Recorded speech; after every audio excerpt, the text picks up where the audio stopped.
আছে? আগেকার তুলনায় বেশি হয়েছে না? তাহলে ভগবানের এত ভক্ত থাকতেও, এত ভক্ত রইলেও ভগবানের বদন কেন মলিন বলেন তো? মলিনটা কখন হয়? বদন মলিন কখন হয় বাবা বলেন তো? আপনি কিছু চাইছেন, কিছু পাওয়ার জন্য আপনি সাধনাও করছেন, কিন্তু সাধনা করে আশা করে বসে রয়েছেন অনেক দিন ধরে, কিন্তু সাধনার যে ধনটি চাইছেন যে কোনো লাভ হচ্ছে না, লাভবান হতে পারছেন না, সেই বস্তুটা আপনার আমার আপন হচ্ছে না। তাহলে সেক্ষেত্রে মনটা খারাপ হওয়াটাই স্বাভাবিক, তাই না বাবা? তাহলে আমাদের ভগবানের মলিন বদন, ভগবান দুঃখিত বা ভগবানের নৈতিক বস্তু ধারার একমাত্র কারণ হলো ভাগ্যত ভক্তের সঙ্গ পাওয়ার অভাব। তাহলে আমরা জানি ভগবানের এত ভক্ত এখন, তবুও কেন ভগবানের মলিন বদন? তাহলে ভক্তের হৃদয়ে শুদ্ধ ভক্তি ভাব না আছে না? এত ভক্ত থাকতে ভগবানের বদনটা, মুখটা মলিন কেন? জানি ভগবানকে দিবারাত্রি ডাকছি, ভগবানের ভক্তের বেশ ধারণ করেছে, কিন্তু হৃদয়টাকে ভক্ত করে তৈরি করতে পারি। রামকৃষ্ণ পরমহংসদেব বলেন ছোট্ট একটু উপাখ্যানে, ভক্ত শুধু বাহিরে সকলকে দেখালে হওয়া যাবে না বাবা। ভক্ত হতে চাইলে আগে হৃদয়টা, মনটাকে ভগবান অনুগত অনুরাগী। রামকৃষ্ণ পরমহংসদেব বললেন কেমন অনুরাগী ভক্ত হলে ভগবানের শুদ্ধ বৈষ্ণব ভক্ত হওয়া যাবে। যেমন প্রাকৃতিক জাগতিক জগতে অনেক ধনবান ব্যক্তি নাই না, যার অনেক ধন সম্পদ আছে, গাড়ি আছে, সে দেখবে ঘরে কিন্তু অনেক চাকর চাকরানি রাখে না, গৃহের পরিচর্যা কর্মাদি করার জন্য। আপনি যদি কখনো কোনোদিন ভুলে বা নির্ভুলে ওই অনেক ধনবান ব্যক্তির গৃহে ঘরে আপনি কোনো দ্রব্য এনে ভুলে চলে আসেন, পরদিন প্রভাতে যাবেন, গৃহের গৃহকর্তাকে বলবেন বাবু গত রাত্রিতে কীর্তন শ্রবণ করতে এসে আপনার গৃহেতে আপনার বাড়িতে আমি এই বস্তুটা রেখে গেছি, আপনি কি বলতে পারেন আমার এই দ্রব্যটা কোথায় রাখা আছে? রামকৃষ্ণ পরমহংসদেব বললেন এই প্রশ্নের যে উত্তরটা গৃহের কর্তা না দিয়ে অতি সহজে প্রশ্নের উত্তর দিলে গৃহের চাকর চাকরানি। কেন?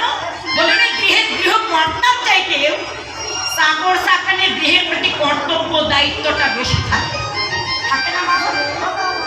তাহলে ওই চাকর চাকরানিকে যদি জিজ্ঞাসা করা যায় মা দৈনন্দিন এই গৃহেতে তুমি কর্ম করো, প্রত্যেক দিন থেকে তুমি গৃহের কাজ করো, পরিচর্যা করো, এই গৃহেতে যে তুমি থাকো এই গৃহটা কি তোমার? যদি বলে উত্তরে কি বলবে? বলবে আমার? বলবে না বাবা এই গৃহটা আমার নয় গো, এখানে আমি চাকরি করি, এটা আমার কর্তব্য, এটা আমার দায়িত্ব।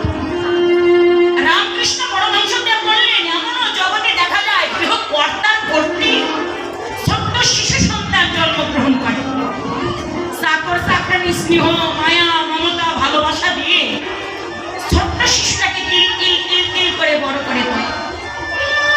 যদি কোনোদিন জিজ্ঞাসা করেন মা যে সন্তানকে এত স্নেহ এত মমতা ভালোবাসা দিয়ে ছোট থেকে তুমি কিল কিল করে বড় করলে, এই সন্তান তাহলে তোমার? কি বলবে বাবা? সন্তান আমার? বলবে না গো বাবা এই গৃহটা আমার নয়, আর এই সন্তানটাও আমার নয়, এখানে আমি চাকরি করতে এসেছি, এটা আমার কর্তব্য দায়িত্ব।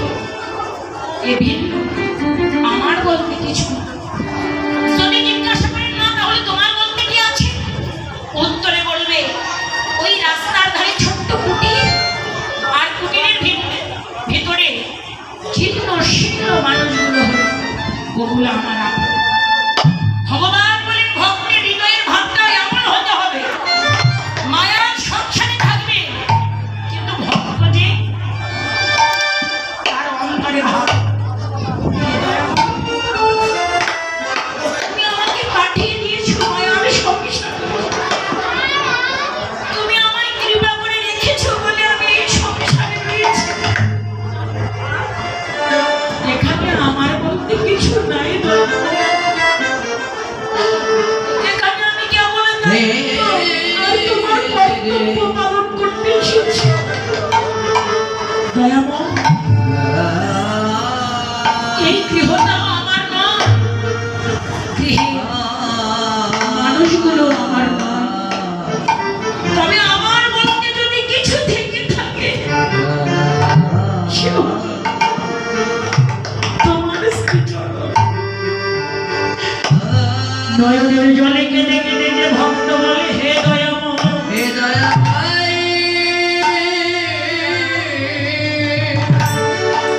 এই অধম পতির দাস কেবলমাত্র তোমার চরণে প্রার্থনা করে জানাই, তোমার ওই চরণ ছাড়া আমার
তোমার চরণ পাশে মাধব প্রকৃতি জনা বলে